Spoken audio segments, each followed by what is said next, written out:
हर जुल्म का एक दिन अंत होता है। ज़ारा अपनी 2 बहनों की शादी के मौके पर अपने घर आई।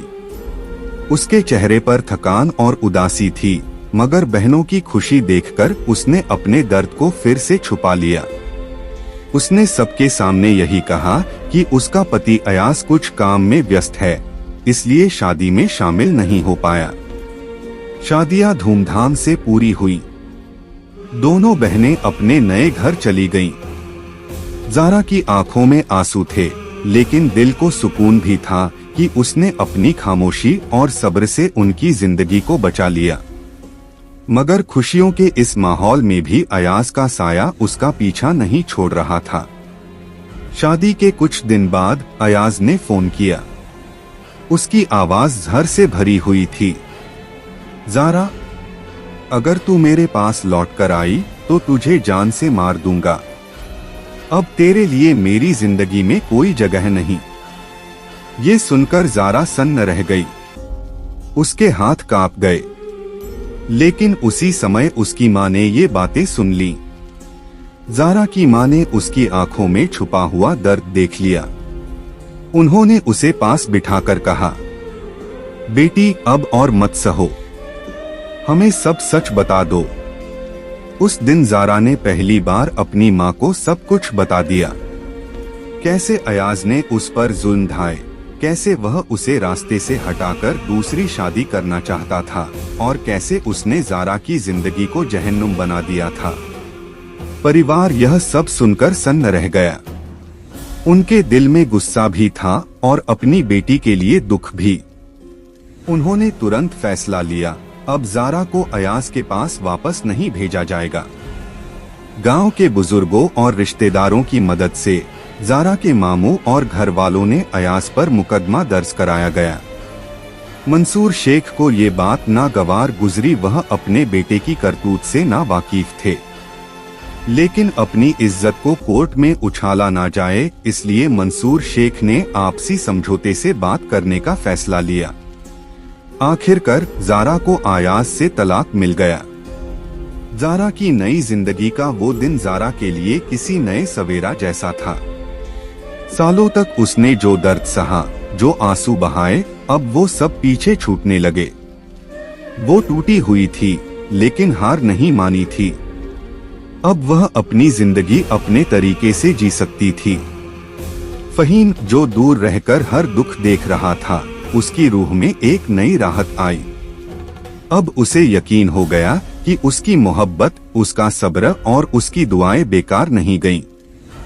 ज़ारा अब फिर से जीना सीख रही थी, और फहीम उसकी रूह की गहराइयों में हमेशा के लिए उसका हमसफर बन चुका था। कहीं न कहीं ज़ारा खुद को फहीम की गुनहगार मान चुकी थी। अगर उस वक्त थोड़ी सी हिम्मत दिखाती और अपने घर वालों को फहीम के बारे में बता देती तो शायद उसकी जिंदगी यूं बर्बाद न होती। लेकिन ये सब उसके अपने ख्यालात थे। भला एक जिन्न से कोई कैसे रिश्ता रखने देता?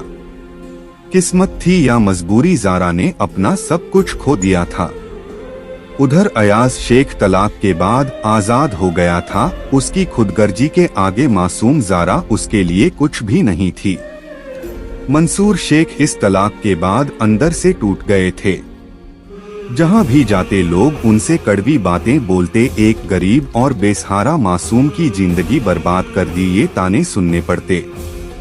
थक हार कर मंसूर शेख उस शहर को ही छोड़कर चले गए।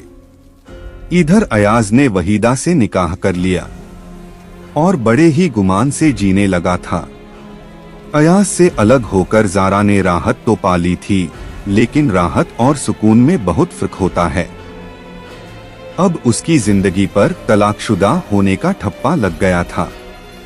लोग उसे तरह तरह की नजरों से देखने लगे।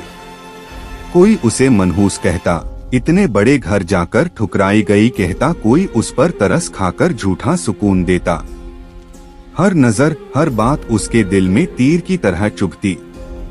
घर वालों ने उसका साथ कभी नहीं छोड़ा, मगर ज़ारा के भीतर एक ऐसा खालीपन भर गया था जिसे वो किसी तरह भर नहीं पा रही थी। वक्त काटने और खुद को संभालने के लिए ज़ारा ने नौकरी शुरू कर दी। दिन भर का काम थोड़ा राहत देता, मगर रातें फिर से अंधेरे और अकेलेपन से भर जाती। वो सोचती, शायद ये सजा है, फहीम की सच्ची मोहब्बत को ठुकराने की सजा। उसके दिल में गहरा पछतावा था। हर रोज जब ज़ारा अपनी नौकरी पर जाती तो उसी रास्ते से गुजरती जहां कभी उसने पहली बार फहीम की आवाज सुनी थी। वो उस जगह को देखती, ठहरती, लेकिन कभी फहीम को पुकारती नहीं। उसका मानना था, अब मैं उसके लायक नहीं रही। उधर फहीम, वो हर रोज उस जगह मौजूद होता। उसकी रूह तड़पती थी। उसे मालूम था कि ज़ारा सिर्फ एक बार पुकारे तो वो पल भर में उसके सामने आ जाएगा। लेकिन 2 साल बीत गए, ज़ारा ने कभी नहीं पुकारा। फहीम का इंतजार लंबा होता गया। उसका दिल जानता था कि ज़ारा अब भी उसे याद करती है, लेकिन उसकी खामोशी का बोझ दोनों की रूहों को तोड़ रहा था। ज़ारा की जिंदगी अब सिर्फ कट रही थी, जी नहीं रही थी। और फहीम बस उसकी एक पुकार का इंतजार कर रहा था, जो शायद कभी न आए। क्या फहीम का इंतजार कभी खत्म होगा? जानने के लिए हमारे इस चैनल को अभी सब्सक्राइब करें और रूहानी इश्क के अगले सफर में हमारे साथ जुड़े रहें।